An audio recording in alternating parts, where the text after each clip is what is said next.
Ce que je vais dire, c'est que ce que vous appelez antithèse n'est pas la négation systématique de la thèse. Ce qu'on appelle antithèse, c'est quoi? Écoutez-moi bien. Dans l'antithèse, je conserve la thèse et ensuite je la dépasse. Je ne peux pas dire thèse, M. Tounkara est très beau. Antithèse, M. Tounkara est très laid. Ça tombe sous le sens. Donc, quand j'ai dit, on conserve ce qu'on avait dit et on le dépasse, après avoir dit thèse, M. Tounkara est très beau, antithèse, vous dites, même s'il est très beau, il aurait pu être plus beau s'il était tel, s'il était tel. Vous avez conservé qu'il était toujours très beau, mais que vous l'avez dépassé. Ce qui est rigoureusement inadmissible, c'est ce que j'ai dit, que vous puissiez dire dans la deuxième partie ou la tête adverse que M. Tounkara, après avoir dit qu'il est très beau, que M. Tounkara est très laid. Et donc, cela vous permet d'être fidèle un peu à la perspective du sujet. C'est vrai que le sujet est un champ ouvert, je suis d'accord. Et surtout les sujets que vous avez au bac. Il est absolument rare, pour ne pas dire que ça ne s'est presque jamais produit, qu'un sujet vous enferme dans les limites d'une seule leçon. C'est pourquoi la consigne que je vous donne, ne partez jamais du cahier de cours vers le sujet, mais partez toujours du sujet vers le cahier de cours et vous voyez vous-même la différence. Celui qui part du cahier de cours vers le sujet, c'est celui qui se dit lan mo génn. Lan mo génn, ça veut dire mais à quoi ou à quelle leçon se rapporte le sujet. C'est la meilleure manière de faire hors sujet, de passer à côté de ce qu'on vous demande. Parce que généralement, le sujet qu'on vous donne au bac est un sujet de synthèse qui peut nécessiter que les arguments j'aille les chercher de qu'est-ce que la philosophie jusqu'à l'esthétique. C'est pourquoi j'ai dit, on ne part pas du cahier de cours vers le sujet, mais on part du sujet, de sa lecture, de sa compréhension, pour aller chercher les moyens de l'argumenter dans le cahier de cours. Et cela permet non seulement de ne pas faire hors sujet, mais cela permet de délimiter le champ à l'intérieur duquel peut s'inscrire notre argumentation. Dans le développement pour ce sujet que nous avons, vous insistez, mais sans réciter le cahier de cours de façon mécanique, sur tout ce que vous savez, sur l'opposition entre le philosophe et celui qu'on appelle tout le monde, le vulgaire, l'homme du sens commun, et cette opposition-là, elle est délimitée dans ces termes par le sujet. On ne vous demande pas de réciter tout ce qu'on vous a dit sur les rapports entre le philosophe et le sens commun, mais vous l'articulez au concept du sujet. L'opposition, c'est ici à ce niveau-là. Dire en y pensant, dire sans y penser. Et vous montrez clairement, oui, que le philosophe désirait de faire la différence entre le bien et le mal, de faire la différence entre le vrai et le faux. Il s'inscrit dans le doute, et en s'inscrivant dans le doute, dans la vigilance et dans la méfiance, il réfléchit de façon critique, là où l'autre, encore une fois, adhère. Et quand il adhère de façon émotionnelle et spontanée à l'ensemble des vérités établies par la société. C'est à ce niveau-là que vous insistez, mais vous n'avez pas besoin de réciter tout votre cours sur la réflexion critique et tout votre cours sur l'opposition entre le philosophe et l'homme du sens commun. C'est une discipline intellectuelle que de savoir s'en tenir au postulat du sujet lui-même. Et dans la deuxième partie, c'est là où maintenant on attend de l'élève sa capacité à réfléchir de façon critique. Parce que quel est le but de la philosophie? On vous l'a dit, à travers les différents systèmes et à travers la contradiction habituelle à laquelle ils sont confrontés, mais vous vous rendrez compte que simplement la finalité est de faire naître en vous cette capacité à réfléchir par vous-même et à réfléchir de façon critique, à prendre vos distances avec toutes les fausses évidences, avec tous les préjugés, toutes les opinions, toutes les croyances naïves et spontanées acceptées comme telles. Donc l'attitude de l'homme du sens commun est une attitude d'adhésion, j'ai envie de dire émotionnelle et sentimentale, alors que l'attitude du philosophe, elle n'est pas exigée du sentiment, mais elle est simplement une activité de réflexion critique, parce qu'on vous l'a dit et répété, pour l'essence, la philosophie, elle est d'abord et avant tout une activité rationnelle. Et donc, après avoir dit ça maintenant, dans le développement, en mobilisant les outils grammaticaux de l'argumentation, je vous l'ai dit pour assurer la cohérence interne, parce que je vous ai dit, attention, la qualité de votre travail n'a pas de rapport avec l'abondance de votre propos. On peut être bavard, mais il est préférable d'être concis, d'être rigoureux et surtout d'être pertinent. L'autre élément, c'est les citations. On en voit très fréquemment se promener avec un petit cahier rempli de citations, s'imaginant qu'il s'agirait de les apprendre par cœur et de les convoquer à tort et à travers pour donner l'impression d'avoir une bonne culture philosophique que non. Il faut faire une utilisation intelligente de ce que vous appelez les citations. Elles ne sont pas indispensables, oui, mais elles sont largement souhaitées parce qu'elles témoignent de votre culture philosophique, mais n'en abusez pas. Il ne s'agira pas d'un défilé de modes d'auteur, mais j'ai dit, contentez-vous de 2 ou d'un maximum de 3 citations. Vous avez fait votre première partie, à la fin, citation, phrase de transition, deuxième partie, à la fin, citation. Donc j'ai dit, maximum 2 ou 3 citations suffiront à éclairer. Pourquoi vous le savez? Parce qu'on vous l'a dit, la philosophie est d'abord et avant tout un effort de réflexion, mais de réflexion personnelle.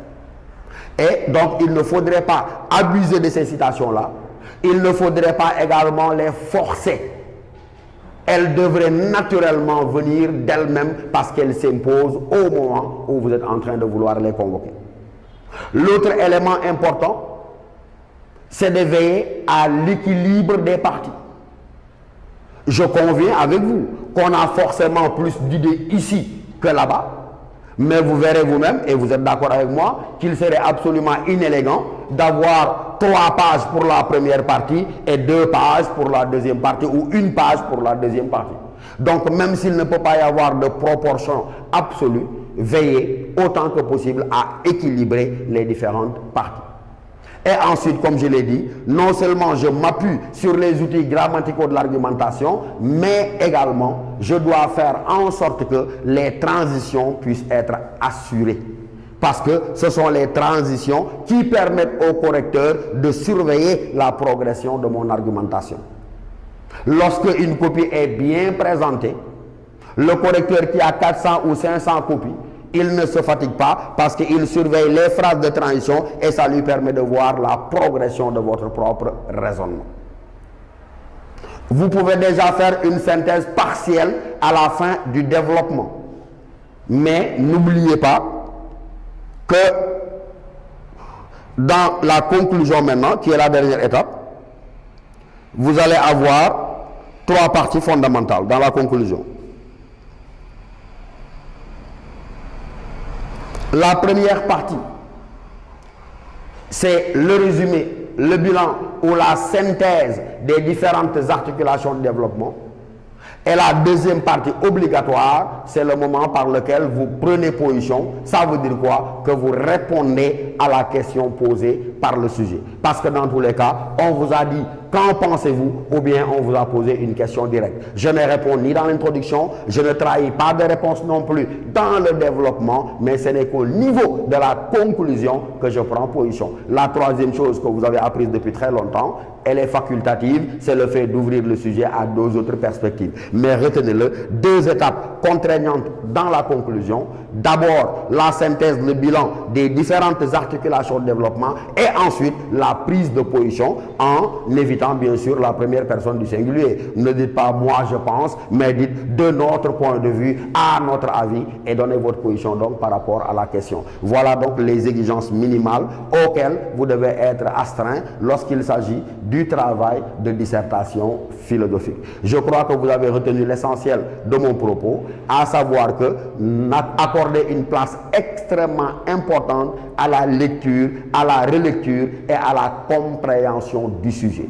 L'introduction, de grâce, vous l'écrivez entièrement au brouillon. C'est le premier contact entre vous et le correcteur et donnez-lui envie, je dis bien, de continuer à vous lire. Vous savez bien ce que je dis. Quand je dis donnez-lui envie au correcteur de continuer à vous lire, ça veut dire que si vous commencez par écrire philosophie PHY et à aligner les fautes dans la première phrase, il vous lit, mais quelque part la note est déjà donnée dans son esprit. Donc ça veut dire quoi? Travaillez, retravaillez votre introduction en sorte que, encore une fois, elle donne la promesse d'un développement et d'une conclusion conséquente. C'est pourquoi donc il faut lui accorder toute l'importance. Et je vous ai dit, dans cette introduction, il y a une étape fondamentale à laquelle le correcteur attache la plus grande importance, c'est l'étape de la problématisation. Ça veut dire quoi? Il part du principe que, comme je vous l'ai dit au début de mon propos, philosopher, c'est être capable de voir la difficulté, de voir l'ombre dans ce qui paraît être évident, l'ombre dans ce qui paraît être de la lumière. Et donc c'est à partir du moment où vous aurez montré clairement le problème posé que véritablement vous vous êtes donné les moyens presque d'avoir une bonne dissertation. On pourrait multiplier les sujets. Parce que c'est cette étape-là qui est importante. Et généralement, la difficulté prend la forme peut-être d'une contradiction.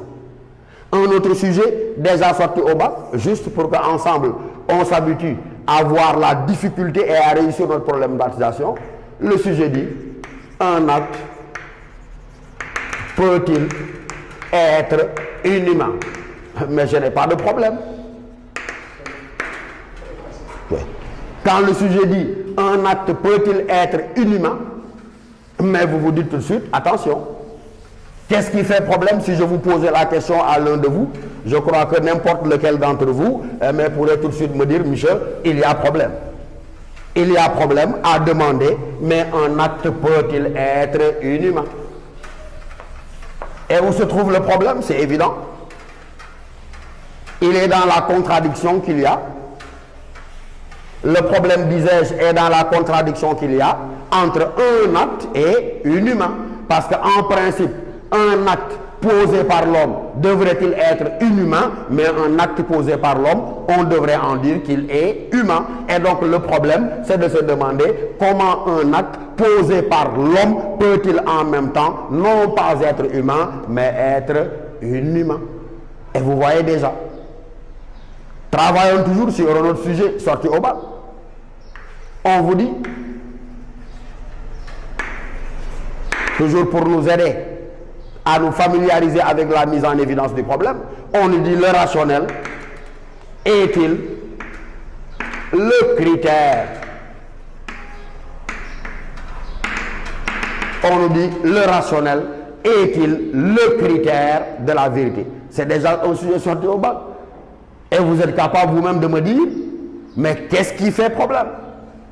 Ce qui fait problème, c'est qu'on puisse me demander si le rationnel est, je souligne volontairement, si le rationnel est le critère de la vérité.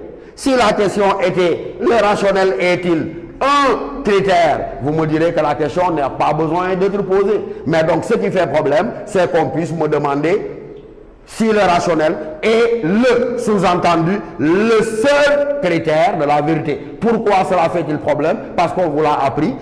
Le rationnel, dans rationnel, nous avions ratio en latin qui signifie la raison. Et donc, ce qui est rationnel, c'est ce qui est établi par la raison. Or, on vous a dit, dans le cours sur philosophie et religion, sur philosophie et mythe, sur philosophie et magie, qu'il y a des vérités autres que rationnelles. Ça veut dire quoi? Il y a des vérités qui ne sont pas de l'ordre du rationnel. Et s'il y a des vérités autres que rationnelles, comment le rationnel pourrait-il être le seul critère de la vérité? On pourra multiplier les exemples. Prenons-en un dernier. Bac 2013, peut-être, si je me souviens bien. Le sujet disait, vouloir la certitude, n'est-ce pas tuer la philosophie? Voilà ce que disait le sujet. Mes chers élèves, si on fait le même travail, dites-moi où se trouve la difficulté. Vouloir la certitude, n'est-ce pas tuer la philosophie? Qu'est-ce qui fait problème? C'est évident. C'est qu'il y a deux notions contradictoires, et ces deux notions ici, mais on vous l'a déjà dit et vous le savez, c'est la notion de certitude et c'est la notion de philosophie. On vous a tous répété à s'inquiéter ce mot de Bertrand Russell, vous vous en souvenez? La valeur de la philosophie, disait Bertrand Russell, doit surtout résider dans son caractère incertain.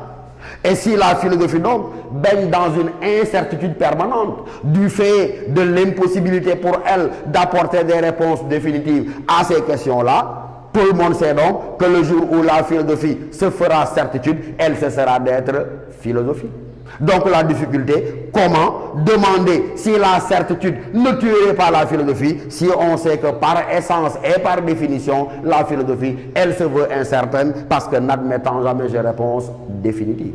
Et vous avez donc vu un peu, à travers ces 2, 3 ou 4 exemples, nous avons tenté de vous donner les clés de résoudre la principale étape, la plus difficile de l'introduction. Ça veut dire apercevoir la difficulté et poser clairement le problème. Je répète, là vous direz, si il y a des vérités qui ne sont pas découvertes par la raison, comment le rationnel à lui seul pourrait-il être le critère de la vérité?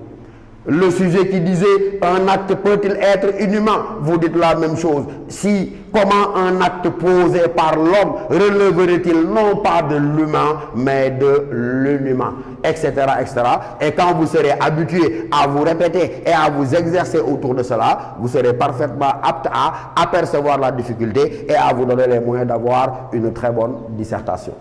Parce que contrairement à beaucoup de préjugés, la dissertation n'est pas une épreuve impossible. Mais elle repose, comme je vous l'ai dit, sur une exigence de rigueur, sur une exigence de clarté dans l'exposition et sur une exigence simplement de pertinence. Mais vous le voyez, avec ces exemples-là, peut-être que dans les autres séances à venir, nous insisterons encore sur des sujets et cela nous semble assez important pour vous permettre de réussir avec succès l'épreuve de dissertation philosophique au baccalauréat avant que nous puissions passer à l'autre épreuve à laquelle vous êtes soumis, c'est l'épreuve simplement de commentaires philosophiques. Excellent. À ce jour.